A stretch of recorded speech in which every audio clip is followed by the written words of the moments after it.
Join me people for today's video. We're here in buffet restaurant Yaki Mix. So dito bago ka pumasok, meron ka makikitang mga price list reminders ng kanila pong restaurant. So ito ang Yaki Mix, SM Cabanatuan. So let's go at tayo po ay papasok na sa kanila pong nasabing buffet restaurant. And this is the table settings. Ang ganda. Color red ang theme nila. Red and black. So, yan, iikot ko muna kayo. Mag-tour muna tayo bago tayo kumain dito sa kanilang restaurant. So, ayan na nga at ako ay naglalakad na at nagtutour, pasilip-silip sa kanilang restaurant. So, ayan yung side. At dito sa kabilang side naman, meron namang mga food dito. Ayan, nandito tayo sa Yaki. So, dito tayo mag-brand. Hindi pala brand. So, nakita kakain ng ating po tanghalian merienda. So, ayan, ang loob ng Yaki. So, eto nga pala, in-invite ako ng aking kapatid at ng aking hipag na si Ate Sheila. Kasama din namin yung aking daddy. So, 1 p.m. kami nagpunta dito at ito yung mga naabutan naming mga food.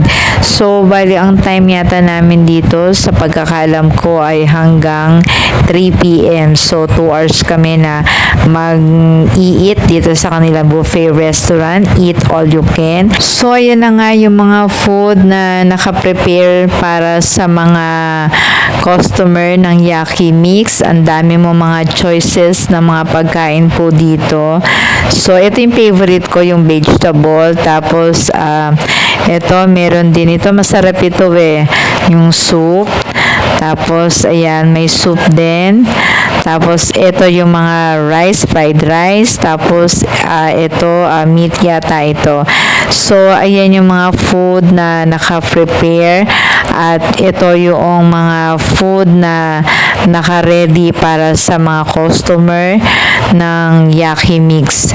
So, ayan. At ang dami mo talagang pagpipilian. Ako medyo nanibago pa ako nung una kasi hindi ako gano'n sanay kumain ng eat all you can. So, medyo hinay-hinay lang muna tayo sa aking mga kinuhang pagkain. So, dito halo-halo na brunch, merienda, tanghalian namin dito. So, meron din mga dessert dito.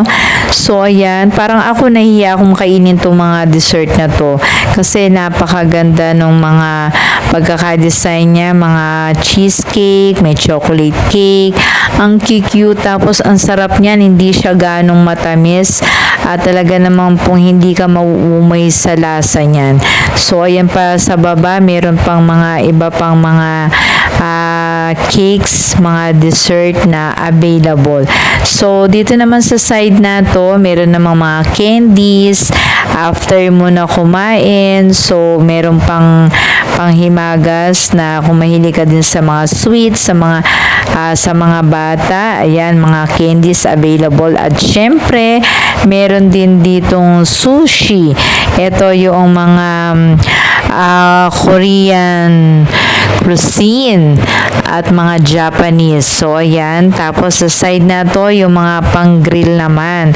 So, kung mahilig ka sa mga pang-grill na mga food, meron dyang hotdog, meron dyang mga sausage yata yun. Yan, marami ka mga pagpipilian na pwede mong i-grill. Ang sasarap din ng mga yan at talaga naman tinikman ko din yan. At syempre, hindi po pwedeng mawala ang favorite ko. Ito yung halo-halo.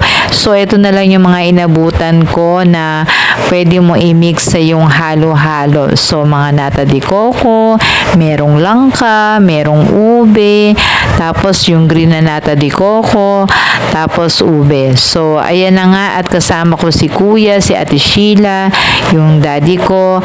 Kami ay sama-sama kumain dito sa Yaki Mix. Ito naman yung food ko at favorite kong vegetable.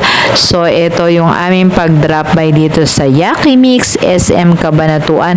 Grabe, ang sarap ng food.